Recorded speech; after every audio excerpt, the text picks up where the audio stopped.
Yes, let's carry on from where he left.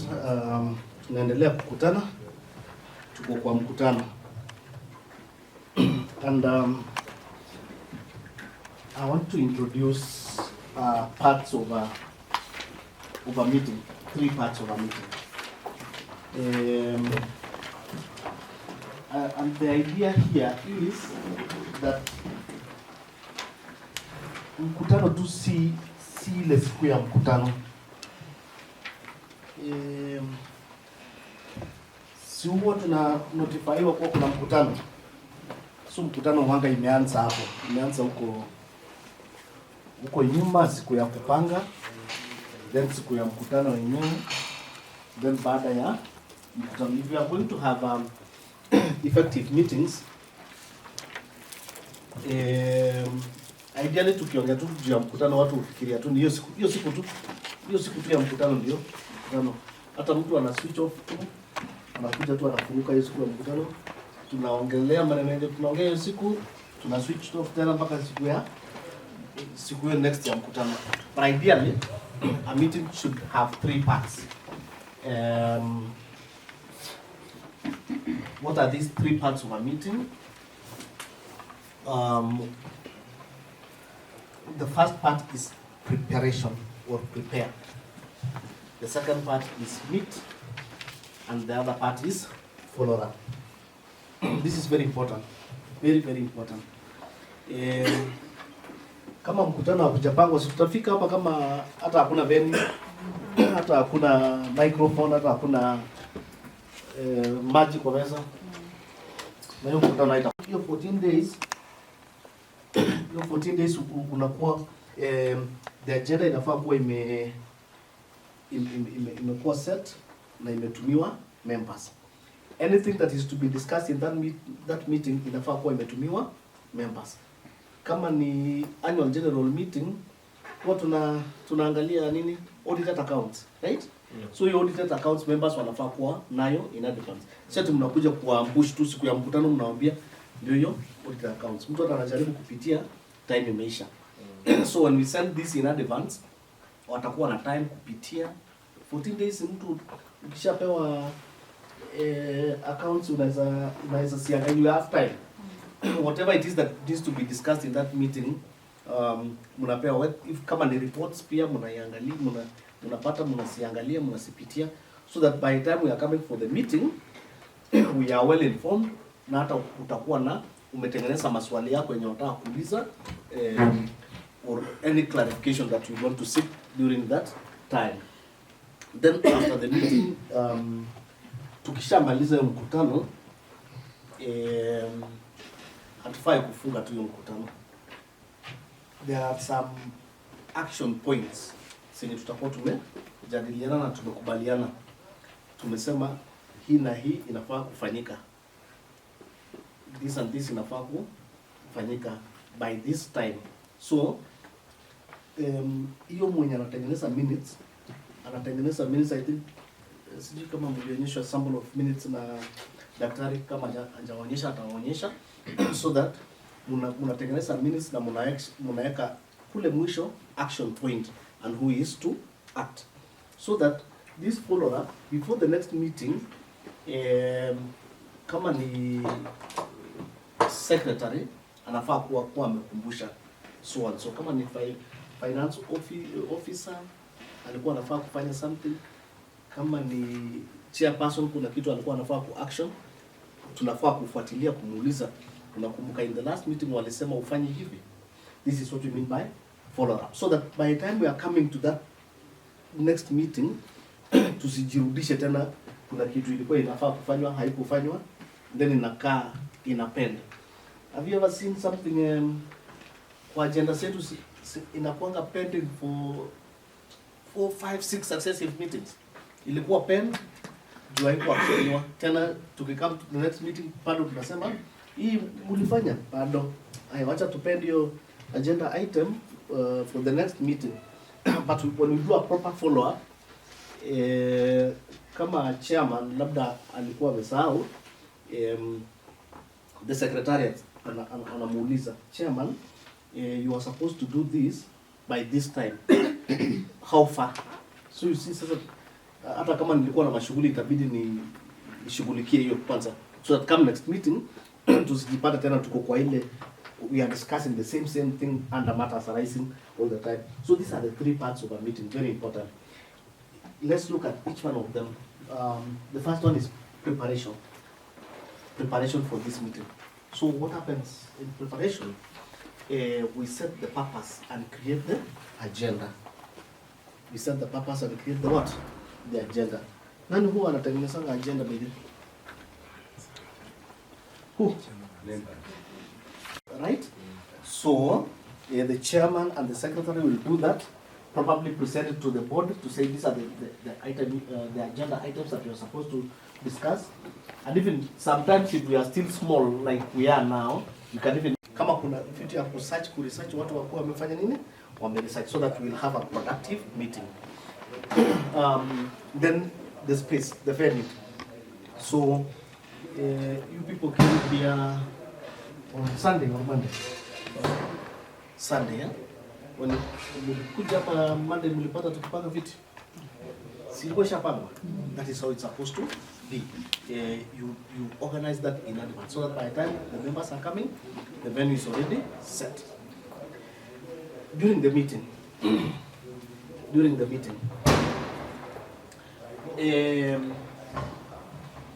this is the structure of how the meeting should look like.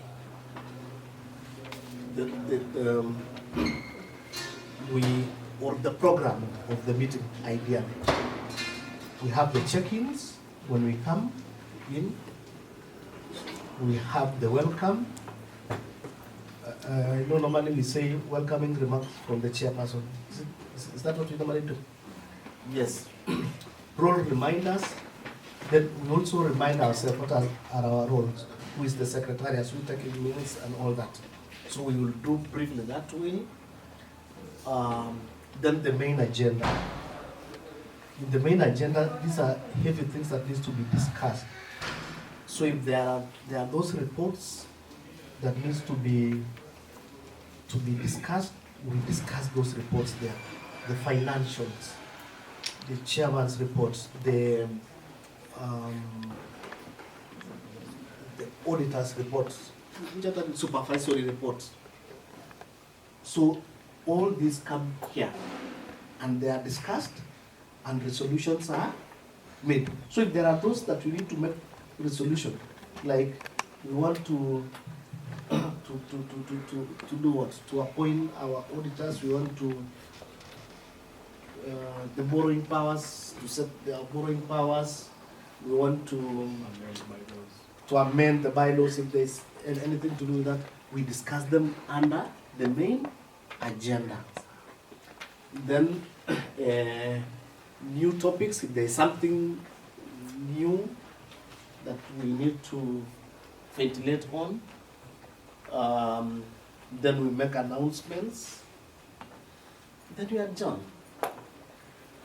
So ideally, we are saying that this should follow a bell shape, right? It's a bell shape when you look at it. Meaning, those items of the agenda that are so easy, we can quickly dispense of them, come at the first end. Then the heavy items of agenda come in between. Then again, those other simple tasks also come at the tail end. You can imagine if you are going to have this meeting, then a discussion of our accounts ndio inakuwa ya mwisho. Watu pale utakuwa umeconcentrate. Yaani tumeongea mpaka tukasema let's break for lunch, tukaenda lunch. Then turudi tena sasa tuongelee to discuss the accounts, to discuss the supervisory committee's report. Tuseme pia tunataka kuamend our bylaws, a certain section of our bylaws. Tukiweka hiyo hapa, unless we are just cheeky, maybe we want to sneak something pale kwa in our accounts ndio watu wasione. Msi watakuwa wamechoka. Yeah, this is the optimum time even for our concentration. In between tumekuja tu haraka chairman's remark, welcoming remark, and then tukaangalia roles, then we now delve into the heavy agenda items which will now be here. So whatever the reports, the financial, all that, this time is also the optimum time that members can concentrate. Then tukienda pale mwisho, wakati sasa hata tumechoka, itakuwa tu ni kazi kidogo tu. Maybe announcement when is our next meeting. Well, this and this will be happening. Tunahitaji engage members akili sawa at that time. How do you like this? Huh? It's good, right? Yeah. Mikutano yenu inakuanga aje? Kama hivi.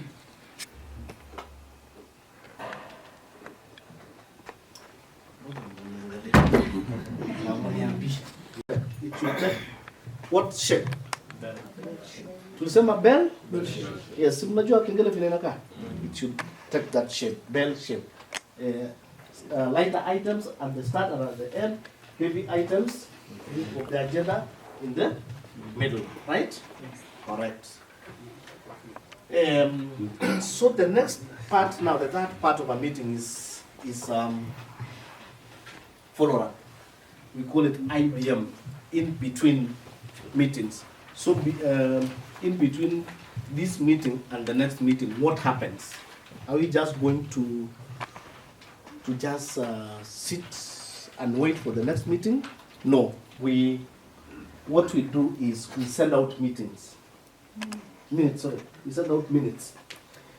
Tukiwa kwa hiyo mkutano, secretariat walikuwa hapo, wana capture all those items, we send out those minutes to the members. Members wanapitia. Wanaona kweli tulisema hii, tukasema hii, hatukusema hii. So that come next meeting, mtakuwa mkiambiwa anything in these meetings, in this minute unasema yes. Ni kama hatukudiscuss hiyo, hatukusema hivyo ama hatukubaliana hivyo. Then the resolution or the decisions made, we will send out to the members in summary form. This is what we decided. Na unaona kweli unasema yes, it is true, it is what we decided. Then we separate action steps and tasks in the minutes and the email. Yes, kuna vitu za action that need action before the next meeting, so we separate them. So as we send the email, then kutakuwa tuna that part yenye inasemekana the chairman is to do this, the CEO is supposed to action this, the supervisory committee mnafaa kufanya hivi, education committee mko na kazi hapa. So the secretariat can do an email in between to the specifically to the education committee. Muliambiwa that during this coming year we want members to be trained on this and this and this. So education committee actions that, so that during that year, yes, we have a training, and a training probably in that specific area that members identified. Supervisory committee, in your report, this was lacking. Na muliambiwa members walisema mcorrect hapo. So the supervisory committee watainformiwa that members were not happy with your report because probably some items were lacking. Supervisory committee wana reporting to nani by them? Yes, wana report to the board. Yes. There is an executive committee. Yeah. They can report to the secretary. There is none to the board. To the board. Yes. Board kweli?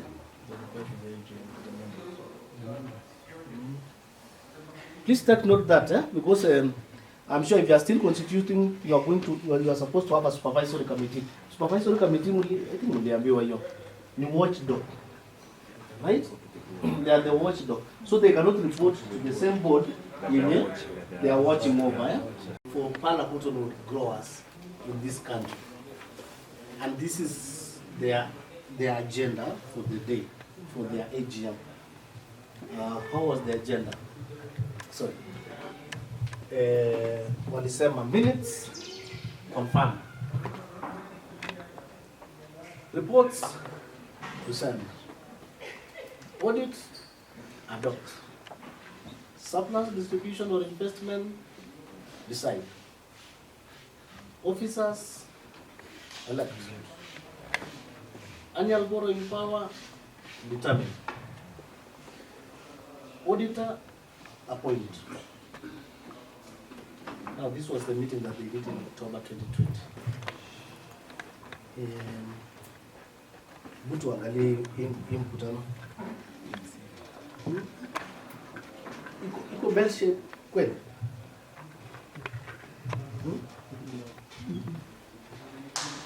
Ni kama hakuna, si ndio? Nakaa hivi. Most of all these are heavy items, from appointment of the auditor, the borrowing powers, election, surplus distribution. So hii ni kama tu kila kitu tu ya yenye nafaa kudiscuss, right? So it's not following that bell shape. So they need to realign. From the time we come, the chairman's remark and all that. Yes? Back up at na adjournment. Next meeting is when hata announcements hawajafanya announcement kwa hii mkutano. So not one of the best, but at least they have an agenda, right? Let's look at this other one. This is a meeting of South. It's called South what? It's a Oka Cooperative Society at the U.S. Massachusetts. So, this was the agenda. In the agenda, the first thing was, any addition to this agenda? Confidentiality and meeting process reminder. The third item is people. And there is where each and every organ that has a report presents. So there is an administrative report, it's presented. Financial report, presented. Management report, presented. Production, presented. Production report, presented. Then the fourth item, what's in your mind? How did today's meeting go? What else would you like to see us at these meetings? Then they have a very unique item that they call soap box. This soap box for them is a time where members wanatoa ushuhuda, they share. So they give one member, in every other meeting, there are 30 members. So in every other meeting, they will ask a member to share their experiences. Like in this meeting, such experiences that they share will include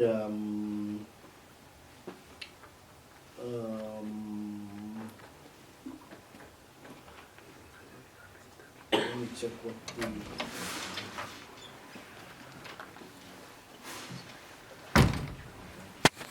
share things like they appoint one person to share with their colleagues what they find interesting. One person talked about her 40th birthday. Another person talked about an experience, his experience in the wild. Another person talked about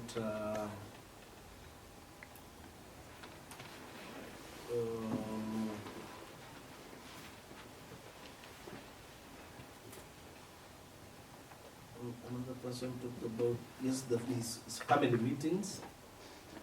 So the idea of this is to make the meeting both relational and transactional, right? We had said a meeting has two choices. It can either be transactional or relational. You remember? Yeah. And when you look at this, all these are transactional. Tumekuja tu hapa biashara tu, business, serious business. So we don't even have time to. But here they are building a culture, and they are saying this culture, this is their culture, their organization culture, that that for them they will be watakuwa wanapeana ushuhuda, and this has nothing to do with the today meetings at all. Tunasema tu if we are 10 of us, we are 12 of us, and we are having quarterly meetings, tunajiambia kwa agenda yetu ni softbox. Tunakwambia tu tukiachana tunasema Alex, next meeting when utatoa ushuhuda. So whatever it is that you find interesting, you come and share with us. So you come utuambie hiyo mwezi nilienda Masai Mara, I had an experience in the wild, I went hiking in Mount Longonot. Then you share the experience. Then people just appreciate. So the idea for the soapbox is to make the meeting relational also, as much as it was transactional. Then also to hear people's voices, right? Yeah, so that it's not only the board speaking, we want to hear also other people saying, this was my experience, and even talking out things also that can either be related to the meeting or to our business or outside our business. So that is the agenda. Remember, our agenda for the meeting should be what shared. Please make sure that you do that. I hope you have noted. Mkienda kufanya mkutano yenu, msiweke ikae hivi ama ikuwe skewed to the end. Heavy items mnaiweka huko nyuma. These are the items mnaweka, light items mnaweka mbele. Nafaa kuwa mentioned. Do we need facilitation in a meeting? Is it necessary? Facilitation. We need people to facilitate meetings, right? And our meetings can be very, very effective or not effective when we have facilitators, and these facilitators must be very effective. We go back to this trust amongst us. If our facilitation is good, then we are going to build coherence in what we say, in what we believe in our organizational culture. So if you are moderating, if you are chairing that meeting, if you are moderating that meeting, you must ensure that you inculcate this. You make people build trust with each other, have the same vision, same line of thoughts, and you carry everyone along in your meetings. So, meetings, the role of facilitators in meetings are these three. One, to guide through the agenda. We have the agenda of the day. Our facilitator will help us, guide us through that agenda. Discuss what are this agenda, and all that. Manage participation. Yes, we had said that, yes, it's important that we have a meeting with many voices. But if these voices are not regulated, if these voices are not managed, then it's not going to be a meeting, it's going to be something else. I don't know what definition you give it. Then synthesize and get to decision.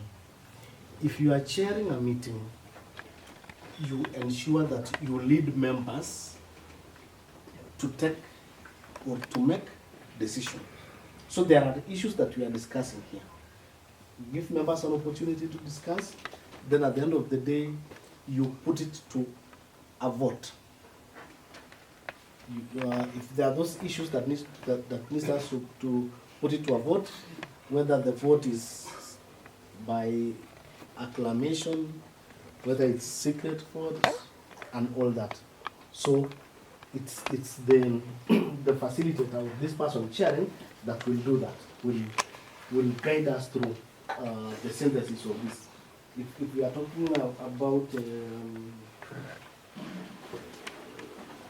we talk about financials, we talk about budget, you want to approve the budget, then the budget will be presented, this and this, we want to finance this, we want to finance this, we want to finance that, and members now will be told, will be left to take that decision, whether they are going to agree with that, whether they are going to vary it, but at the end of the day, chairpersons of our cooperatives, right?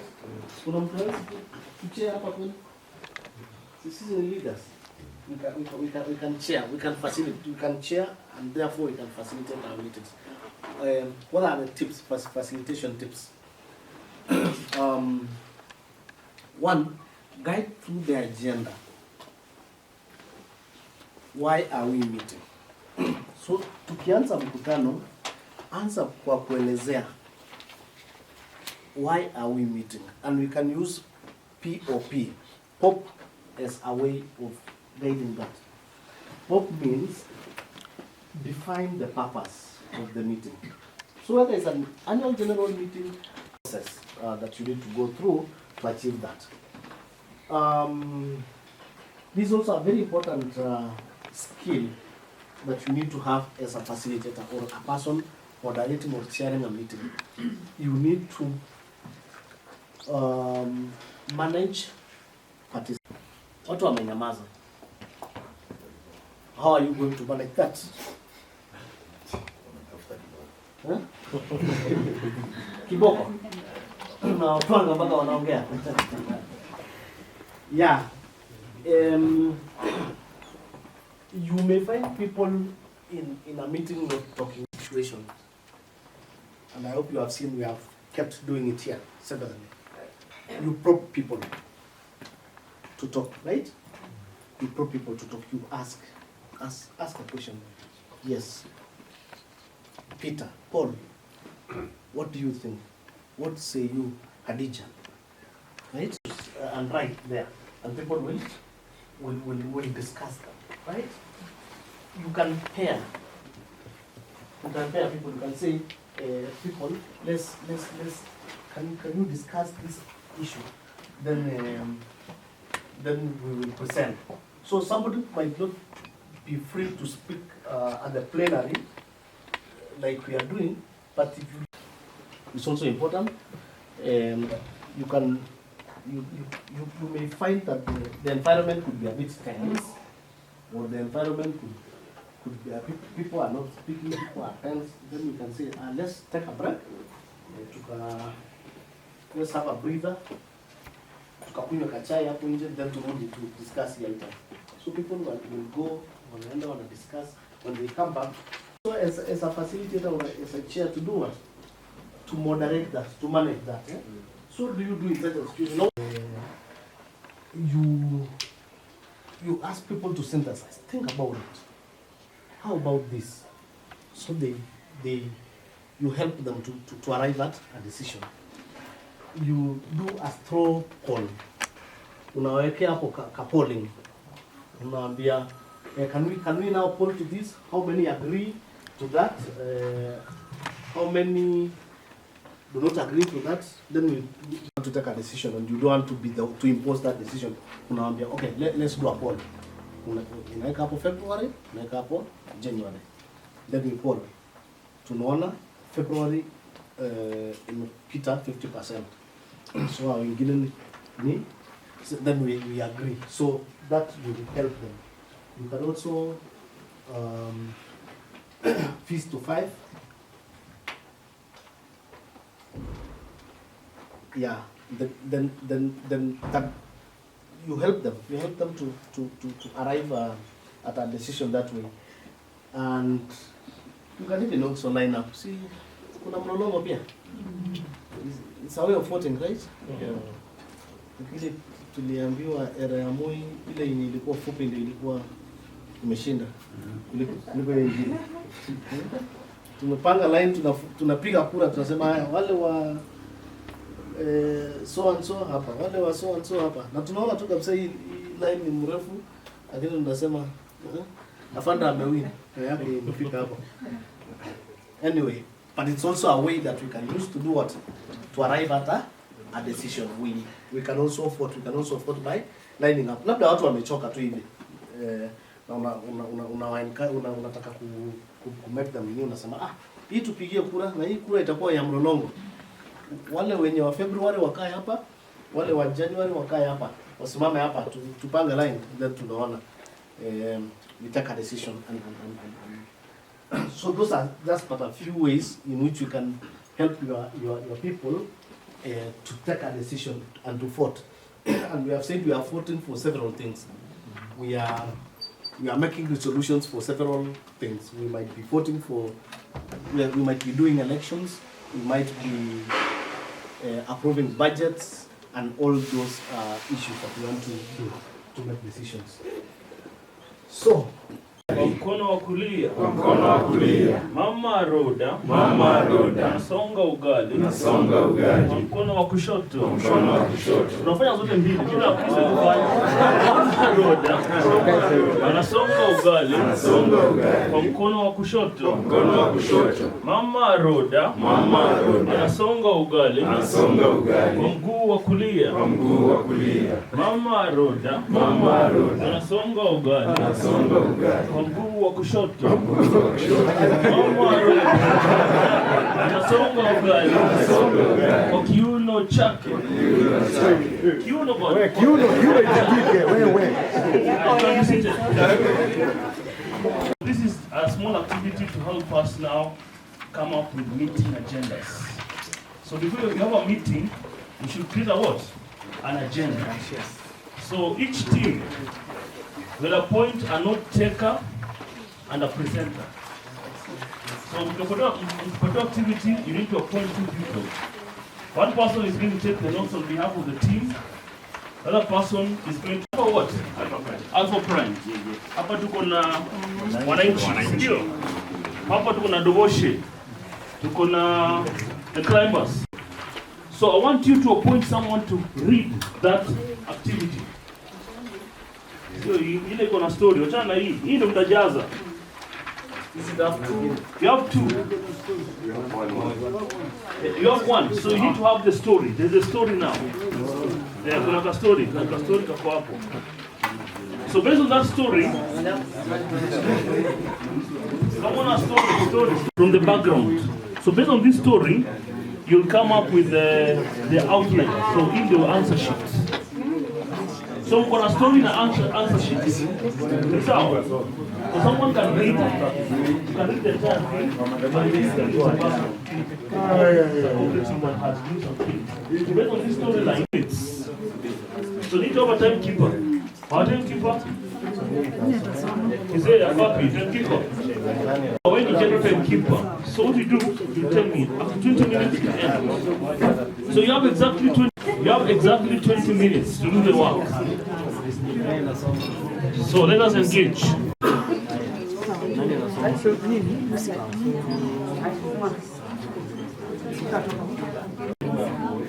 doable order by communicating information, holding people accountable, discussing and deciding action steps, and building relationships in the time that needs directions. As a group, we assess scenario and work together to identify purpose, separate, and usually meeting together. The next 15 minutes, organize these topics in a new meeting agenda. Fill in marks on this entire document. Be sure to identify priority, level of priority, or low level of priority, and the estimated amount of time you need. So remember the definition of good meetings you want to incorporate. So with our initial meet cooperative, putting together the agenda for our upcoming cooperative meetings. So CCP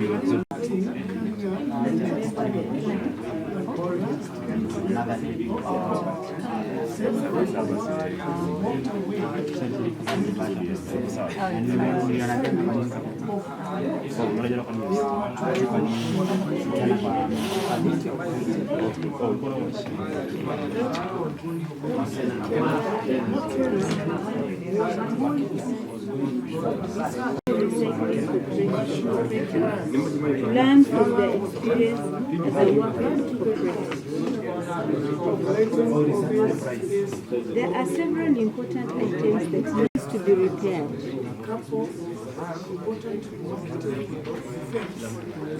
This is an unexpected cost, and the repair is over.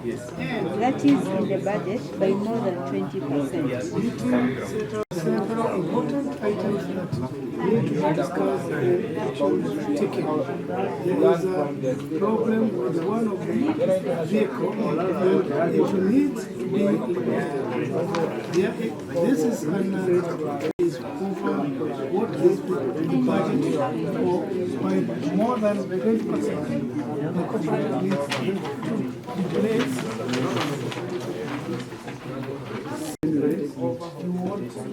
Finally, the cooperative financial controls need to be updated. So mmoja anajaza au ni autokopio yake. So the same person will receive the money, pays all the bills, and there is no doing the oversight of the books.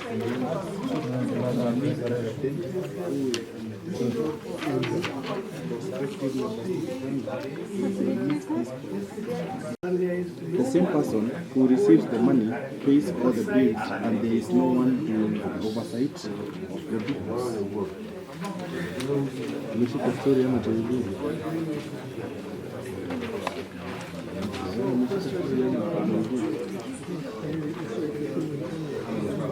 Sasa inakuwa gumu kidogo.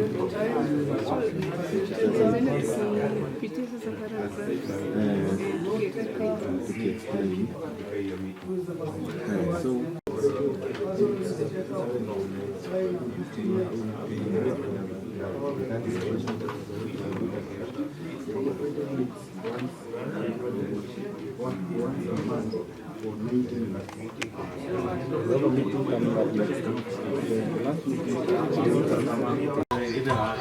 Everybody clap your hands. Clap, clap. Clap your hands. Clap your hands. All right, now, we're going to do the basic step. To the left. To the left. Where, left? To the right. Back. Where, twende. Left foot, let's go. Cha-cha, real smooth. Wewe salsa kidogo. Turn left. Turn left. To the left. Na unatana na clap. Kwenda nyuma. Kwenda vinafanya. Cha-cha now, y'all. Kwenda na salsa kidogo. To the right now. To the right now. Wewe, hey. Wewe, kwenda nyuma. Down, wewe, hey. Kwenda. Right. Crisscross. Cha-cha, real smooth. Let's go. Slow motion. Turn around, clap. Turn around again, clap.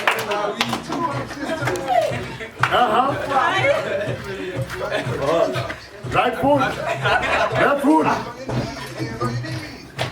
Wewe, wacha kama wakamba. Wewe, wacha kama wakamba. Wewe, kama wakamba. Let's go. Twende. Turn it out.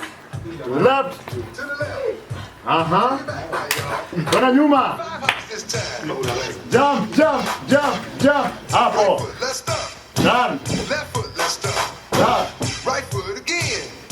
Left foot again. Again. Right foot, let's stop. Left foot, let's stop. Freeze! Everybody clap your hands. Clap your hands. Round.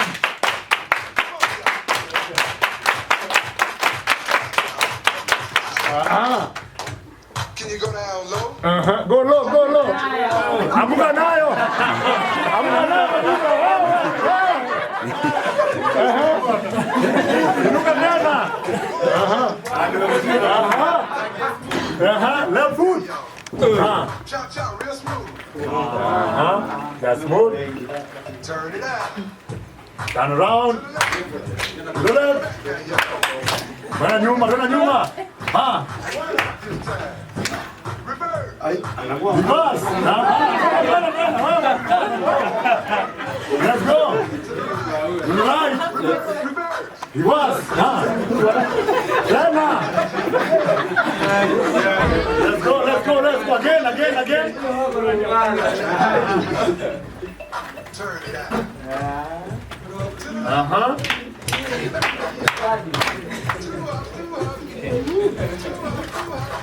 Do up. Left foot, let's stop. Charlie Brown.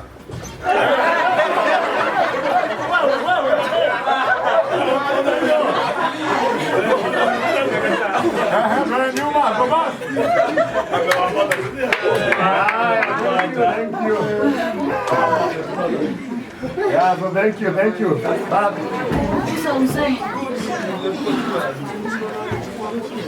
We had qualifications requirement for new members. Qualification requirement. Yes, and there was an opportunity to speak at COP University. Okay, thank you. Next. Okay, we had the oversight of books of account, which needed to be checked. Okay. I hope the rest of the team have that, huh? Personally, ni hizo tu zimetaja. Hakuna ingine. So the agendas, how many agendas were there? Maybe you can tell us. Huh? How many agendas did you have? According to The discussions now. To a group, we had 4. 4. 1. Motor vehicle repairment, replacement of an EDICO member, cooperative university talk, and financial controls. Can you confirm that you had 4? Yeah, I had 4. Just this is the way I'm saying. Example, vehicle for the problem with the vehicle, then the cost of the vehicle, the vehicle was higher than what we had budgeted for. So that was a discussion point, or to be discussed under the car repair. It's supposed to be a discussion point because it affects the budget, basically, because the problem with the vehicle is they correlate, but still at the same time they stand on their own. So you had 5 discussion points. Yeah. Okay. Did you have 5 or 4? Well, that's our discussion points. How we highlighted them, we are a bit different. Okay. So we considered financial control and constituting an oversight committee as one agenda item. Okay. Budget and expense controls as another agenda item. Membership replacement criteria and panel selection as another agenda item. And emerging issues. And for us, an emerging issue was the disciplinary action for the rogue member. So you had how many discussion points? You got 4. So have you heard what they did? But it's the same thing, but they did it in a different way. Yeah. So, did you agree? Now, on the last part, maybe you can start from the last part. The meeting. Okay, for us, the new tasks, the chair was given the task to visit Cooperative University. So that was the only task. That was the only task in your group? Yes. Did you have that? Yeah, that was only. Okay, give it to the other person. As about the new task, we had three. One, Yes. yeah. Among our members, we assumed our members were present for a meeting. So the first one, Daniel was to develop and explore financial policies because of the budget. Then Jane was to explore ways of setting a committee to interview new members. And Wahome was to explore alternatives for finance because of the budget. So you had three new tasks. Yeah. Okay? We had one new task, which is the same as theirs. The chair. It is one. The chair. The It's chair. the same as his. Okay. The chair was to visit the Cooperative University. Okay. Okay. Any new task? Yeah. I think I don't have. You don't have a new task? Yes. So nothing was pending, according to you? No, we, the chair had to call for an emergency meeting. It is called what? The types of meeting. Yes. Isn't it? Special general Not meeting. a special, very good. That one. Okay, thank you. So to our discussions, we also had the fact that we're having a meeting coming up in the next week. So that was one of our agenda. Okay. Discussing what we'll discuss in the meeting. And the new task was one to send the chairperson to check out the international recycling company or cooperative, and also to do a memo to remind the people about our meeting next week. Okay. Is it the role of the chair to write, or is it the secretary? So, Oh, the Anna, secretary, yeah. So you need Secretary to do a Anna, memo. yeah. So you do a memo, not the chair. Okay? Yeah. For the new task, the treasurer had to. Can you use the mic? Eh? The treasurer had to work on cooperative financial controls which needed to be updated. Okay. So that was the only task, huh? Yeah. Okay.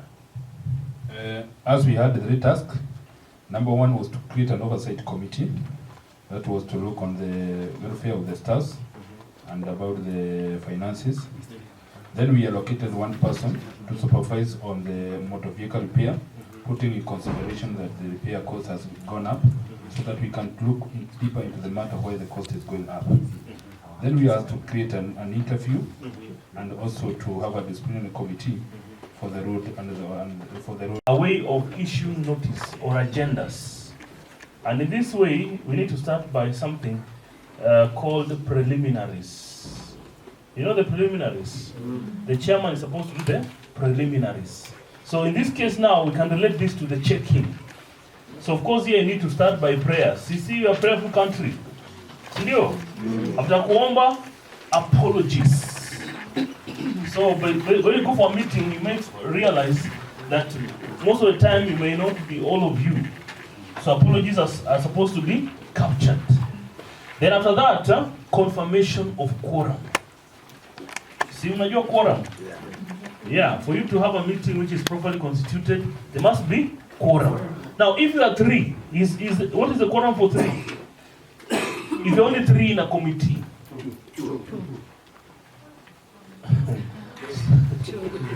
So quorum of 3 is 2. You sure? Quorum of 5? 3. Now let me tell you, you need to unlearn that. Quorum for 3 is 3. Yes. If you are, now how can you be 2 people in a meeting? Is it possible? After now, we're going to have announcement. This is from the chairman. You see those things you're talking about, the announcement. Who makes them? It's the chairman. So we normally label it communication from the chairperson. Then number 3 is reading and confirming the previous minutes. Sinikweli? Yeah. You read and confirm. Then after that, there's something called matters arising from those minutes. Sindio? In this part now, you had it called task from the last meeting. So in our case now, when you remodel this cooperative, because many matters arising, we normally see most cooperatives taking time doing matters arising. So we created something called OPAP. Andika hiyo, OPAP. OPAP. OPAP hivyo. OPAP. OPAP sio Mjaluo, anaitwa OPAP. OPAP means one page action plan.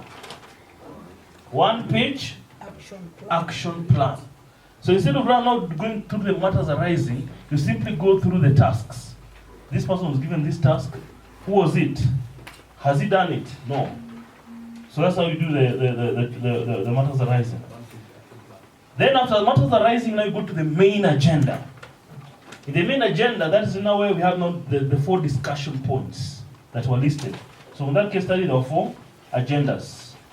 Then after you do the main agendas, the next thing are notices. Hakuna kitu inaitwa AOB. Have you heard of AOB? AOB ni any other business, ndio? Hakuna kitu kama hiyo. Siku hizi tunaita notices. And notices are not discussed. Unaanza AOB unaanza meeting nyingine. Ndio? So under notices you just say I've noted this, so in the next meeting you can actually take it as an agenda. Ni sawa? Then after that, now you do the adjournment. And an adjournment here is now you agree when the next meeting is going to be. So when you look at that, it is actually like the bell shaped. What Dr. Ahmad was saying, that when you're starting up these things, you must ensure it becomes like a bell. You start with the lighter things, then the main things, then una land. Si sawa? So unapata kitu? OPAP ni maisha nini? AOB iko ama iko? Inaitwa nini sasa? Asanteni sana. Nipateni power. For communication, we are going to cover skills that will help us to minimize conflicts in our cooperatives. Of course, conflicts are bound to happen. Eh? Kuna place kweli conflict haifanyiki kila mahali, si ndio? That time the two mnagongana tu hapa, but baadaye mnakubaliana, tunasonga sawa sawa.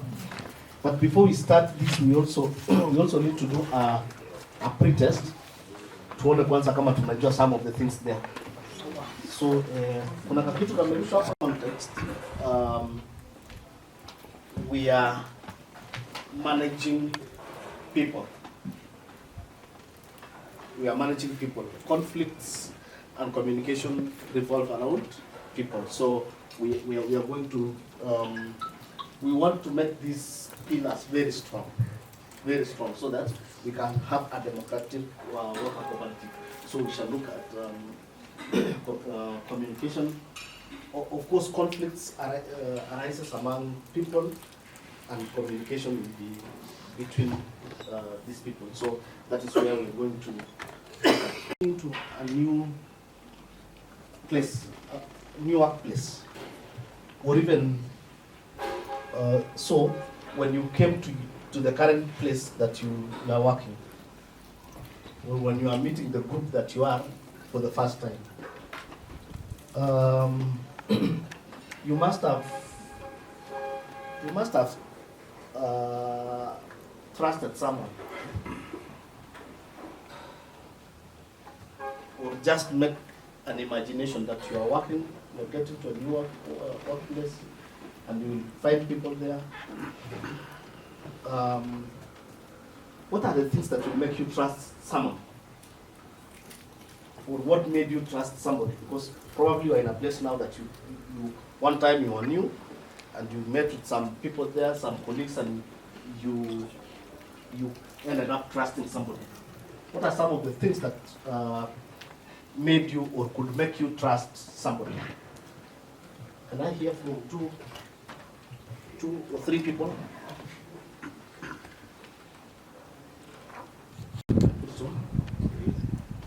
So.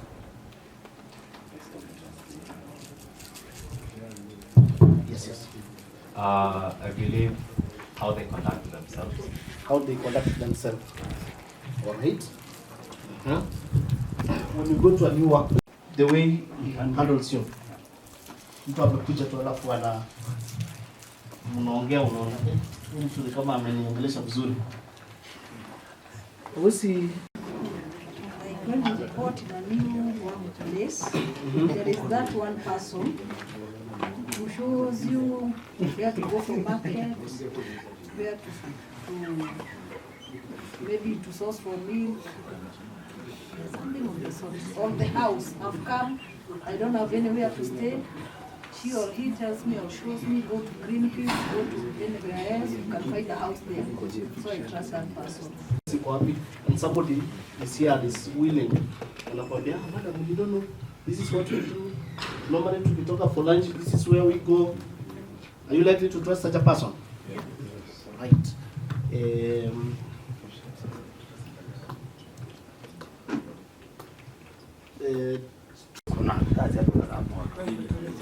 After staying some time with a person, then you are able to see the character of this person, and you see either you are in sync or aingiani na yako. So kama inaingiana na yako, then you can easily trust, right? Competence. Competence also can make us trust each other. By what means you come to an organization and there is this guy who is techno-savvy and probably is able to assist you if your issues are insofar as tech is concerned. Here is a dog, and you have issues, and because of they are experts, they have gone to school and they know, and they are telling you most likely it's malaria that you have. So you can trust based on someone's competence also. You can trust someone because of commitment. Right? We agree that we are supposed to do this. This one person is committed to the core.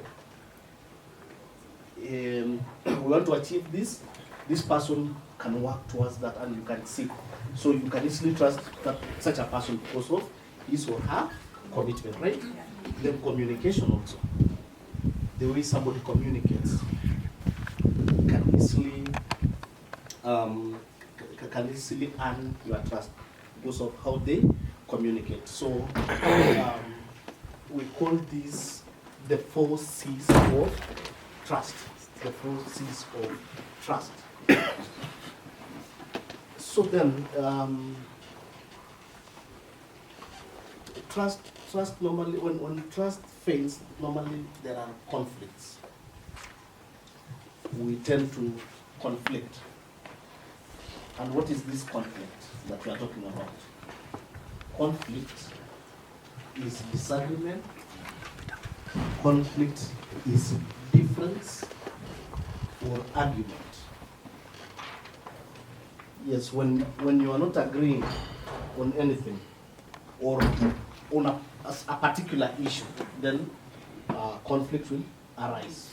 When there is a difference in opinion, I am seeing it in a different way, you are seeing it in a different angle, then we create conflict. When there is an argument, we argue over something, then there is conflict.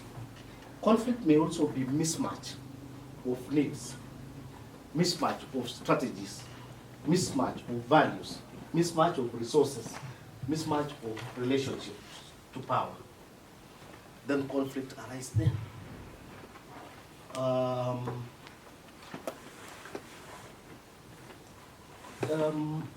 Based on our economic situations, there are things that we would say are basic to certain class of people.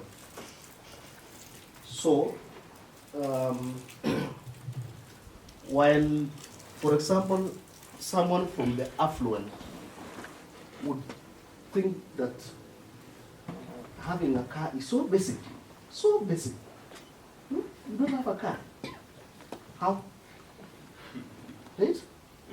So for them, at their level, that is basic. And at a certain level, a car is it's luxury, right? Gari ya nini hata when bado sina these are the basic issues. I still want to go to school. I lack school fees. I lack food in my house. I am struggling to pay rent. Is there a need for me to have a car? So you see, there will be mismatch of needs, and that will create conflict. Then we will not be communicating, because when this other one is seeing what you think is luxury, for them they are seeing as if they are basics, right? Conflict arises there.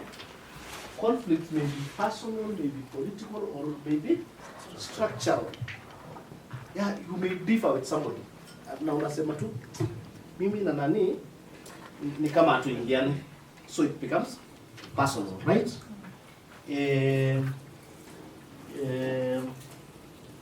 Mwenzetu alisema huko Thika walipigana because kulikuwa na conflict, a political conflict between Raila then and kijana wa Malwa then, right? So look, kijana wa Malwa si wa Malwa huyu wa sasa. Ni wa Malwa yule mwingine. You want to make people guess your age. Kulikuwa na kijana wa Malwa. There was kijana wa Malwa, yeah. Na alikuwa so almost always there are these dynamics, and they will make us they make differences. Sometimes you will have differences department wise. Mko kwa organization, watu wa finance wanafikiria watu wa marketing wanatumianga tu pesa. Yeah? And there is nothing they are bringing. Na watu wa marketing wanasema watu wa finance wanakalia pesa tu kabisa. Yeah. They don't want to facilitate anything. You see, those are conflicts. They are just seated. Yeah. So they are always there, and they will always be there. So the most important thing is, how do we manage this conflict? So conflicts may be natural. Conflicts may be informational. The conflicts are natural. That is, they are so natural. And like you have seen from all those examples that we have given, they are bound to be there. And I don't think it's only in my place when hatupendangi sana watu wa finance. Huwa wanakalia pesa sana. Sio? Wanakalia pesa sana. Na watoki ofisi. ofisi. Kufanya hii wa release pesa. Na watoki ofisi na watu wakatafuta kazi. Na wao pia hawapendi hao watu wengine because wao tu ni cost center. Hao tu kazi yao ni kuitisha pesa hapa. So you see, these conflicts will be there always. So they are natural. They are natural. They are also informational. Conflict are informational. Their conflict are information to pay attention. So whenever there is any conflict, you as a leader, you must pay attention. Don't let it pass. Unaona tu, unasikia so and so are arguing over something. Don't let it pass. You need to pay attention. What is it? What is this difference that these people are having? And conflict also give us an opportunity to change. So whenever these conflicts are there, we learn from them. Silikuja to we argued over something, then we learn. The most important bit is when we learn, we move away and we learn from them. So effective communication. With effective communication, they will help us solve these conflicts. Why? Relationship grow. Yes, we may differ. On personal levels, me and my wife, we differ. Hata mwingine anaweza toka kwa nyumba, kwenda kama hata anajitoa peke yake, mimi nimeenda. But when we communicate, when we talk, we grow, right? We resolve issues. It helps our company also to achieve its goals. Not just their conflict, we'll achieve our goals. These people who are saying you people are post center. You want to deplete the organization's resources. Then these other people are saying, without, if we do not facilitate us to go out there and look for customers, we will shrink. So we will sit down and agree and say, guys, let's not overspend. Siku sawa. Ama tu your family, tu husband and wife wenye tu ati kila kitu tu wameagree. Labda kuna mmoja amelemewa ama kuna mmoja anadanganya mwingine. But ideally kunafaa tu kuna kuaga tu so those differences in opinion and they are healthy, right? They are healthy. So we need to disagree over something, and when we disagree, we now iron out and we move together. So it's necessary. It's necessary. So mtu usijiwekelee tu ati naweza sema hii, sijui sio atasema nini nikisema hii, ataona kama ninamchimba ama chairman anataona kama no. Let's just say it. We disagree to agree, which is very important. So communication will, when we communicate effectively, we iron out those issues and we move. Now, the key communication skills are these. There are 3 of them. Self-awareness. For us to communicate effectively and resolve our issues, we must have these 3 communication skills: self-awareness, self-management, and active listening. If we are to communicate effectively, or if we are to resolve our issues, we must first of all do what we call self-awareness. Jiangalie tu, look at your introspect, look at yourself, look at your judgments, look at your biases. Just get to yourself and say, and even try to look at it from somebody else's lens, somebody else's perspective. So, self-awareness. Self-management also is very important, that once you have looked at yourself, you have known your biases, you have known your prejudices, then you can now manage them. You can say, enyewe hii, wacha niachilie hii. I think nimekuwa too much hapa. Nimekuwa mkali sana hapa. Let me remove this one. Maybe judge mtu, nimekuwa judgmental sana on this other side. Let me not do it. You are doing what? You are doing self-management. Then the other important part in communication is active listening. So that before you make that judgment that probably that means you take time to listen to that person. You take time to really paraphrase. What did you say? Did I hear that you are saying this? Because that way you will get to understand the other person, and probably where there could have been conflict now could have been ironed out or addressed, because you have taken your time to listen, and once you are listening, then you are able to remove those judgments that you may have had, or those prejudices that you may have had. So we are going to quickly run through them: self-awareness and self-management. Under self-awareness, when you are looking at yourself, you want to be aware about you. Umesikia mtu anasema, najua mimi nakuwa temperamental, and there are people who are so, whose temperament are so high. You just need kitu kidogo tu kumprovoke. So mtu kama huyo anafaa kujielewa, akijua tu anaweza epuka sana some of the issues. So when you are doing self-awareness, you look at your emotions.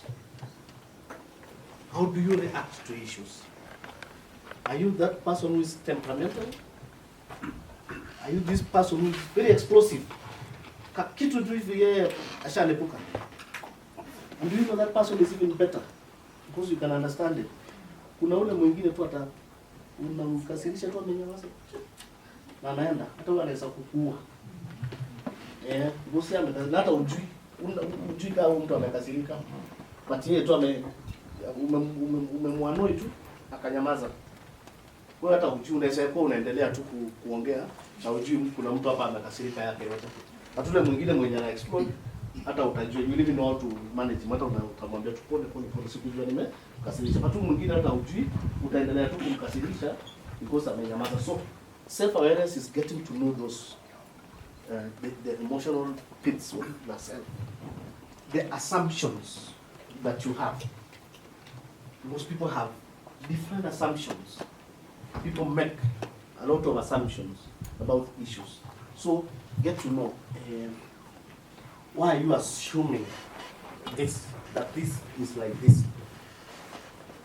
Judgments. This judgment and though it's so subjective,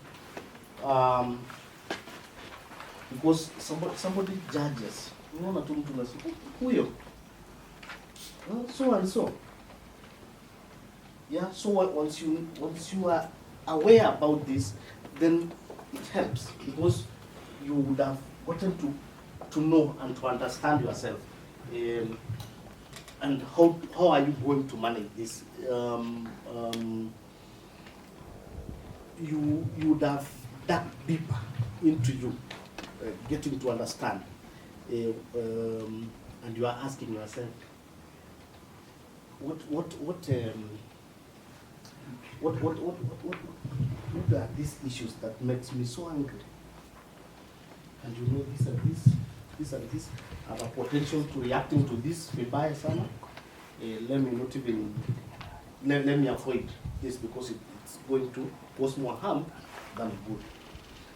So I want us to look at the triggers of self-awareness. And on this we are going to do an activity. We are going to do an activity. Kuna watu nimeona wanakubali hivi vitu. Sasa mbona mnakubali hivi? Hata maswali sijauliza na naona bado watu wanajibu. Sema ni ukweli.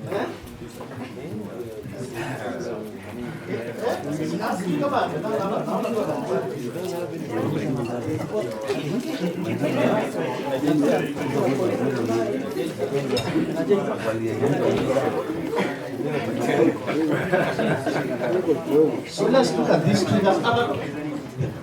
Ni watu wanakubali hapa, ni mimi nimekuwa judgmental.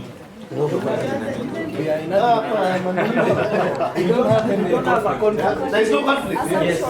Ama ni assumption. Nimeassume kwa nini you are in agreement. Yes. Unaona watu wanafanya hivyo. There is no conflict.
6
minutes are over. So I'm going to pick randomly 2 people to tell us their. So are we there? I give personal claims or attacks.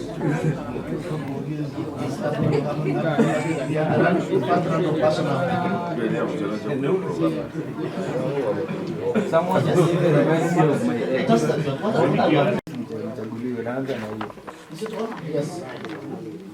Yeah, you can say the 3, then if you may, you can explain. Yes. Unasikia sauti yako kweli leo? Unasikia sauti yako? Problem.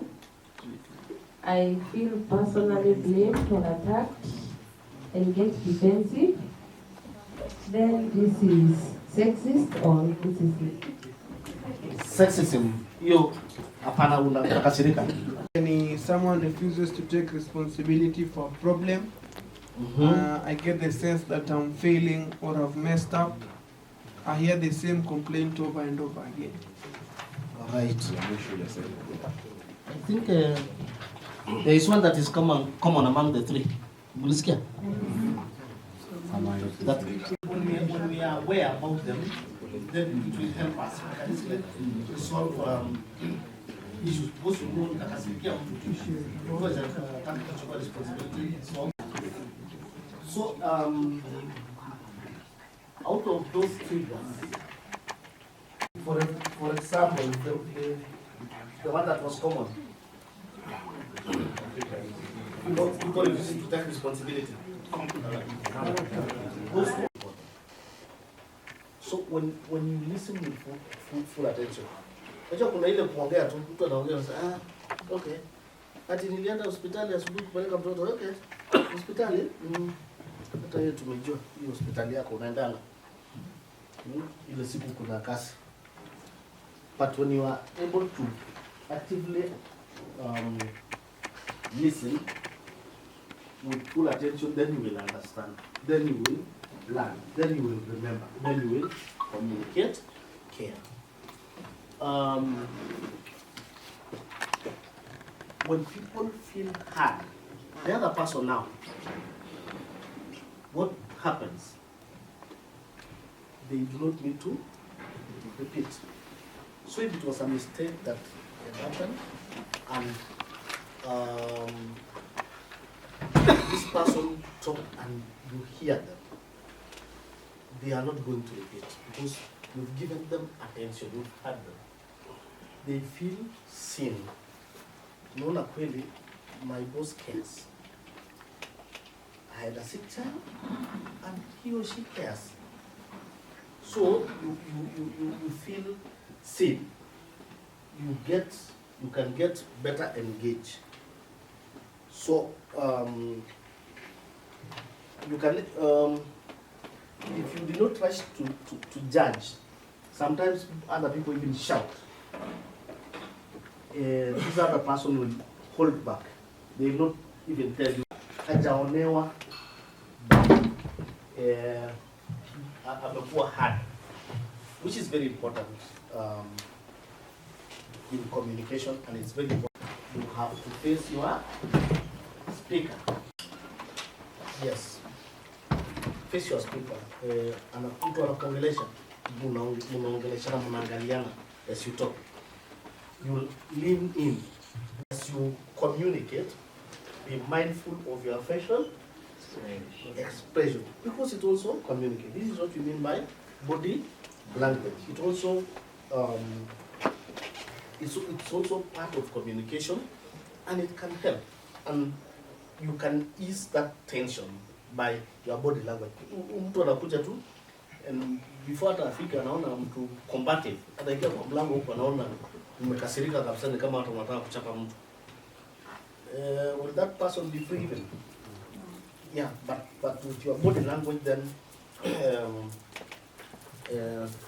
that person anaona kweli here is someone who is willing to engage, and we can talk, and I can explain the situation, and conflicts are minimal in that way. Now this is paraphrasing. We have talked about it. It is telling in your own words and from your own understanding what you think someone has said or has expressed. Mtu amesema, but you're now saying, you are saying this and this and this in a different way, or in a different language. But at least you are paraphrased. You say the same thing differently, and that way you are, it shows that you are trying to understand that person or the situation.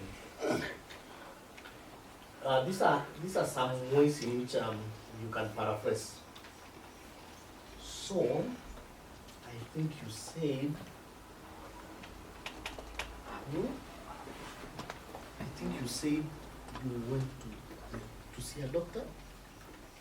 You had said I had taken my child to hospital. But I said you need to see a doctor, right? Are you saying that this and this and this? So what are you telling me? What you are telling me is that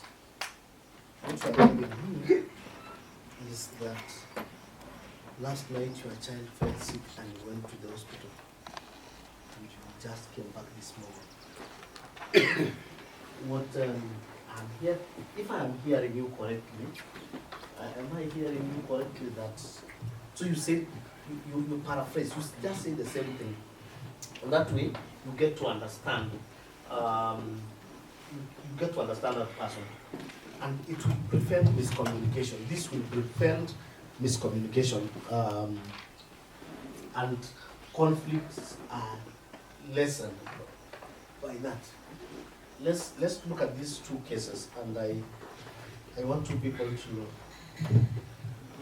to read it for us. I want to have Meeting the paperwork is confusing because Is it the same? Is it? Is she trying to say the same thing differently? So that's paraphrasing. Let's say the rules around here are always changing. I can't figure out what paperwork must be submitted. But in a different way, and she will feel that yes, somebody cares. Somebody is caring to understand me. Do you think these people are going to differ? The superior will say, okay, let's stick to this and this. I can't figure out what paperwork must be submitted. because the rules change often.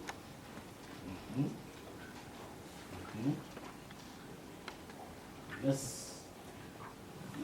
okay, meet in this other format. So it frustrates her. And you as the boss now is already picking that and you are telling. Sounds like this is frustrating to you. How do you see that communication between the boss and the junior staff? Isn't it healthy? Are we going to resolve our issues that way? Supposing the boss shouted at Mario,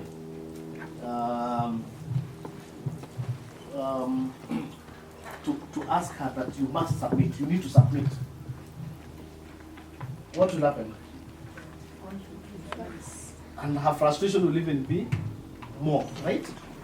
Yeah, but in this way, she will feel that she's understood. She will feel that, yes, she's seen.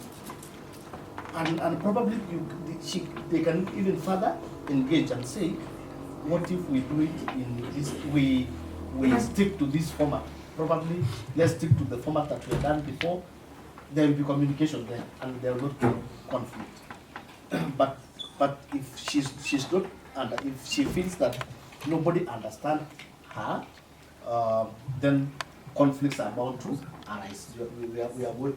She's going to either submit something that is not up to standard for the sake of it.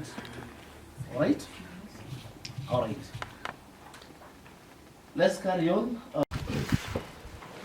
Ask people questions. How, the what's, the why. And that way people are able to express themselves. They are able to open up and say what they are really going through or what they really feel about a situation. And that way you may then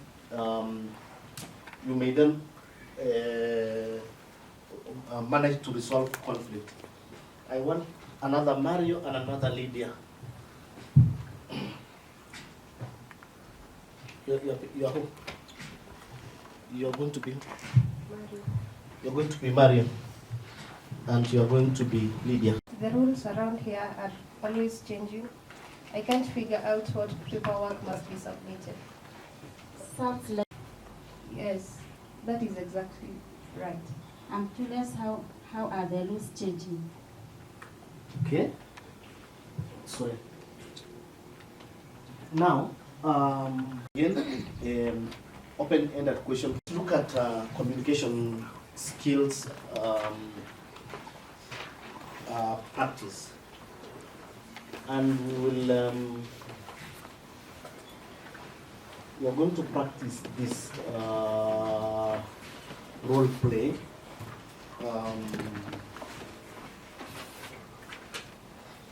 We're going to practice whatever we have learned, but I want to have you in small groups for a few minutes. Let me get the role play first.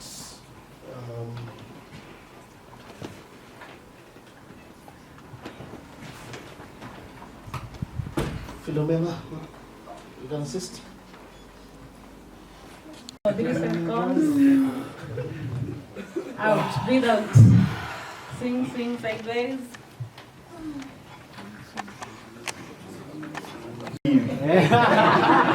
Fanyeni hivi tena. Fanyeni hivi tena.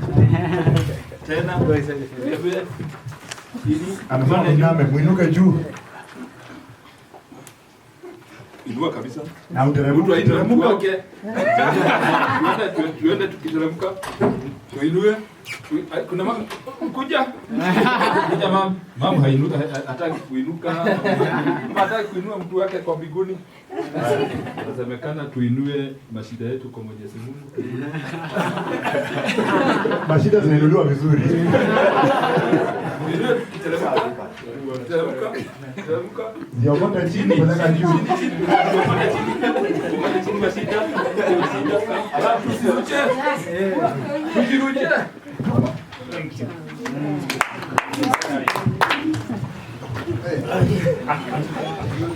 So we are quickly going to do a role play on paraphrasing. And God bless you.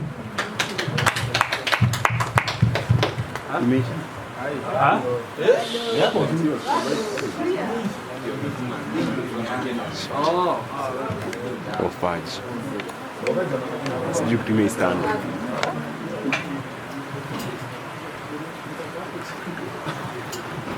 Oh, wow. Makena. Nilisikia ati Ina record. na nyakati zingine ulikuwa mwendei kwa mkutano. Sawa. Lazima mimi ndo kwanza zingine nasema. Ndio taka. Niambie what was happening.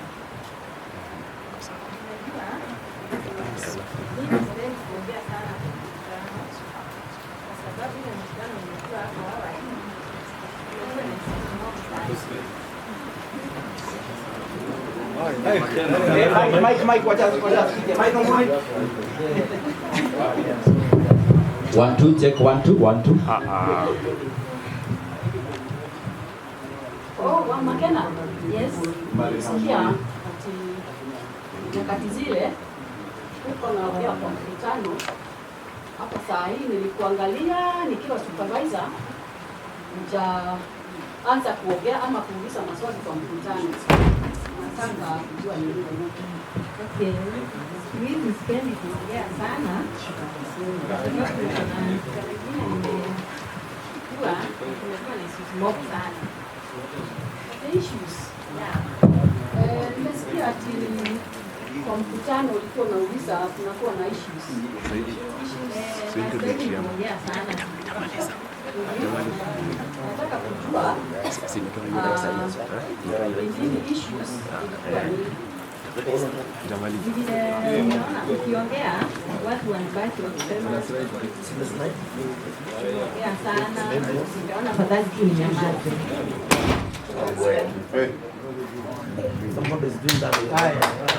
Did our meeting na tunapita hivi na Makena tumefika hapo.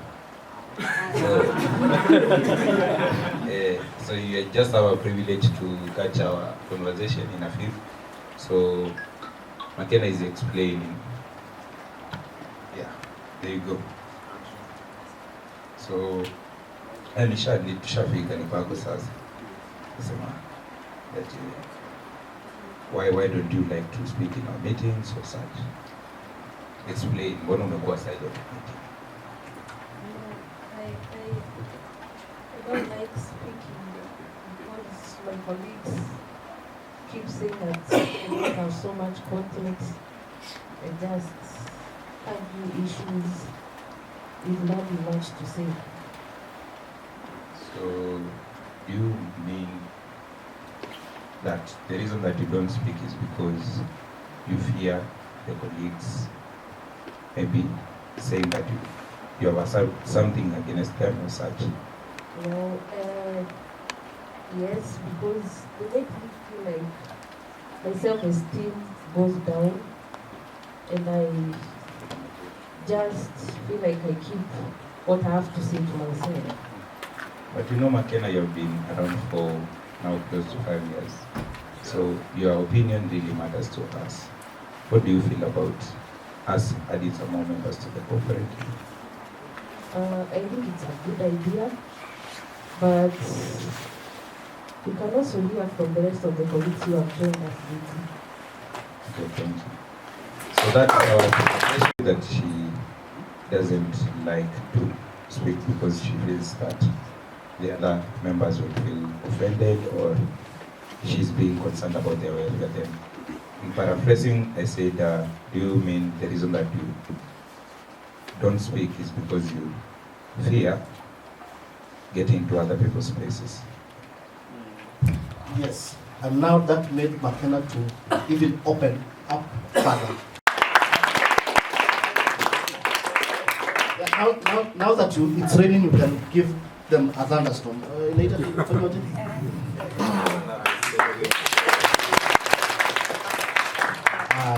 good. Yes, thank you. And now we have seen how we can resolve conflicts. you've seen how you can even get down to the level of a senior member of staff, like a supervisor, can get down to the level of his subject or his or her junior by trying to encourage this other person to communicate.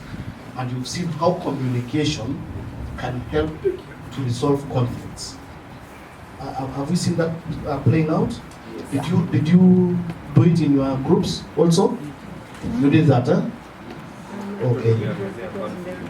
Yes. Inaongezea conflict ama inapunguza conflict? Communication. Inapunguza conflict. So communication is a powerful tool that we can use.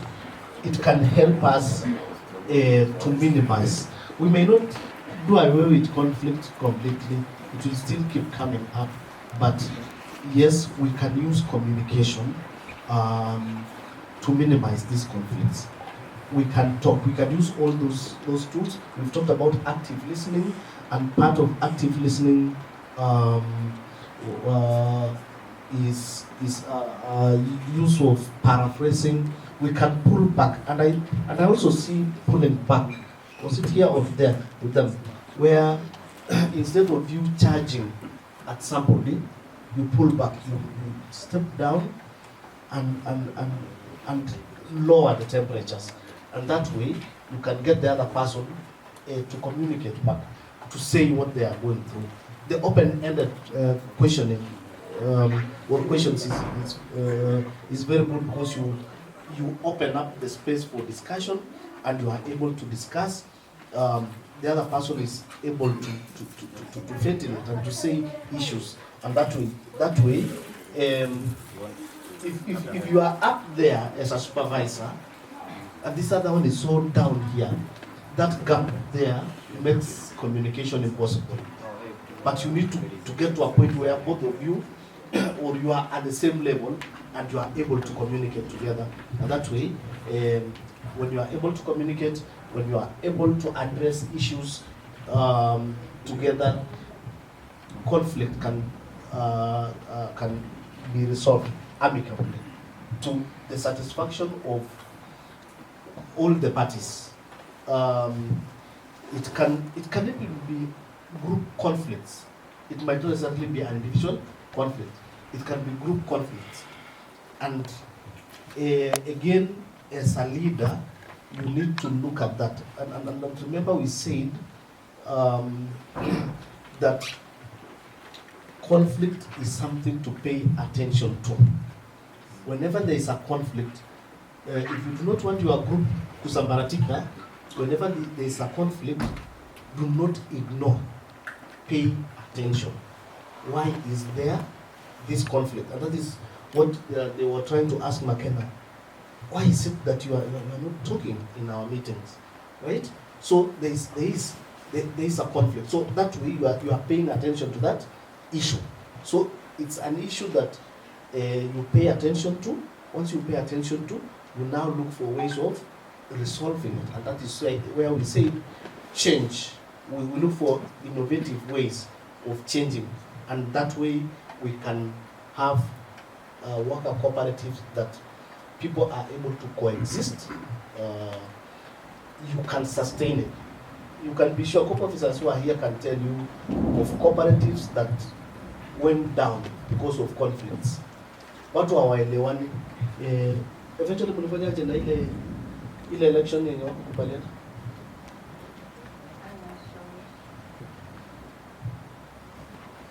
So first the meeting ended, but the Abruptly. But the election was not it was not completed, since the results were also sabotaged.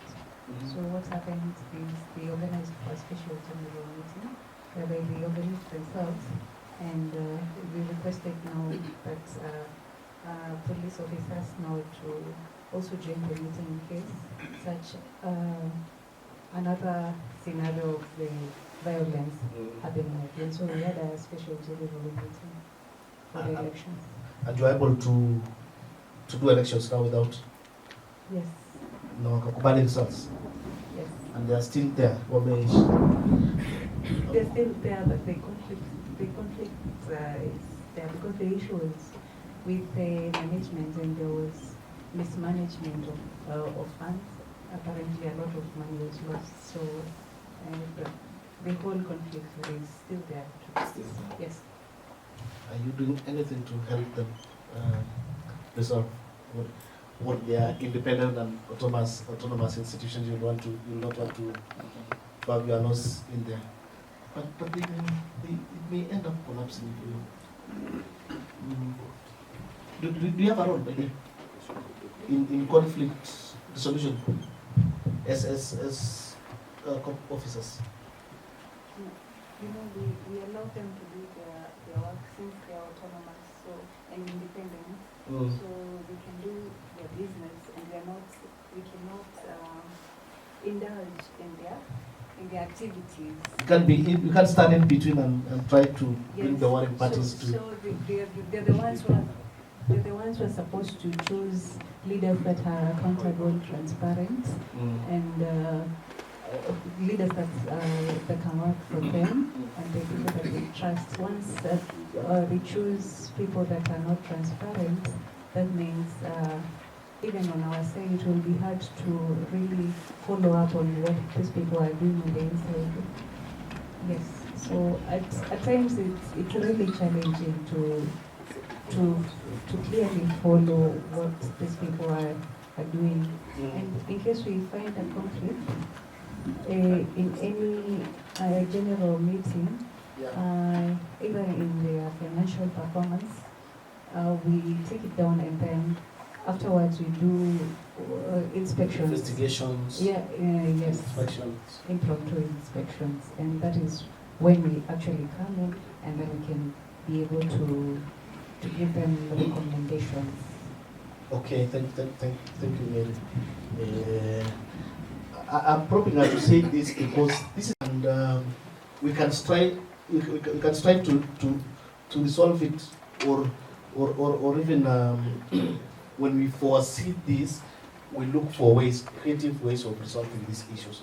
They have a potential of breaking the cooperative society, and we will not hold together. If that be the case. So what we are discussing here is very important, because we would want to see strong worker cooperatives that hold together, worker cooperatives that share a similar vision. And when you are sharing similar vision, you would want to see your cooperative prosper. She's talking about a lot of money having been lost because of mismanagement. So, you people, as you form yours, or as you step off, do not allow those things to come and break your cooperative. Sawa. And I think that is a good note to end. And maybe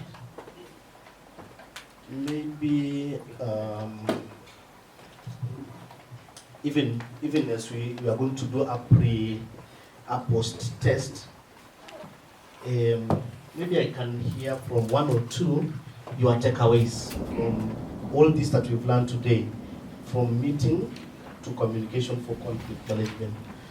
What are the key ideas? What was new for you? And if there is any question that you can raise. Meeting that will be transparent, that will be favor all the people, and no commotion will come along. And in an equity way. Coming to the other topic, communication and conflicts. Conflicts are natural. They are natural, and they will be there. Always will be there. But there is hope of now solving the conflicts and weighing down the two people who are involved in that conflict will all be contemplated. They'll all have settled their conflict. So, thank you. Somebody else want to say anything? Anything new? Did you learn anything new? Nothing new was learned. Any takeaway that you can take away from this?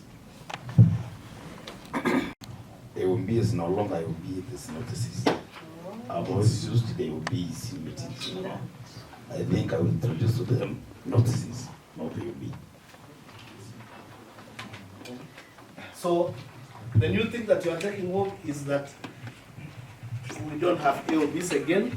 It's not Sticking in my mind, and about the birds. the murmuration, starting birds. Yes, I have learned that as a cooperative, you should at least move in one direction. Thank you. Thank you so much. I don't know kumbe mnaweza ongea. Mlikuwa mmejificha tu hapo. Us and actively participating.